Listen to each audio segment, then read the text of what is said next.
Spotlight on America, digging deeper into a significant failure of the U.S. government.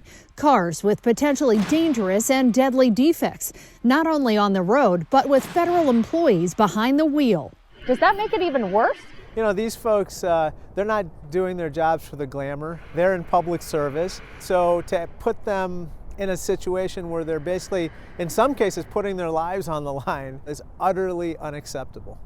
Congressman Raja Krishnamoorthy leading a congressional investigation after we discovered open safety recalls, not only in government cars being sold to the public, but also in at least 25,000 vehicles actively being used as part of the federal fleet, overseen by the General Services Administration. Take them off the road. They have no business being on the road. If they were so dangerous that they were subject to recall, then they shouldn't be driven at all. Yet these cars are being used, driven by federal workers in 45 different agencies across the nation. After obtaining vehicle ID numbers for the entire GSA fleet, Spotlight on America ran them through the Vehicle Recall Search Service, a tool developed by Carfax and the Alliance for Automotive Innovation. Mining that data, we discovered the military is most at risk, with more than 5,000 cars used by the Army with open safety recalls.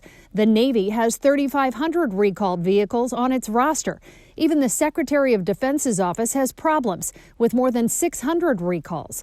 Other federal agencies topping the list include the Departments of Energy, Homeland Security, Veterans Affairs, and Interior.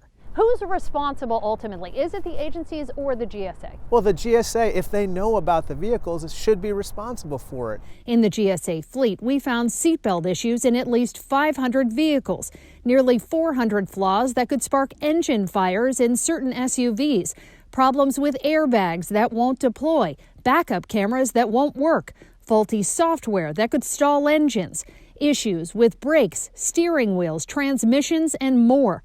The GSA basically passes the buck, telling Spotlight on America it provides agencies with the information it needs to address recalls in a timely manner, saying they're in the best position to resolve them.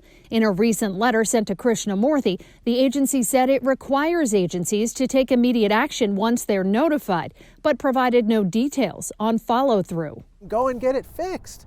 You know, this is not going to cost the taxpayers a single dime because the manufacturers and their dealerships have offered to repair these vehicles free of charge.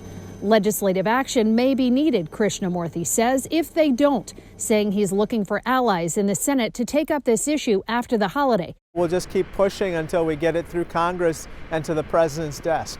I'm Josie Sturman for Spotlight on America.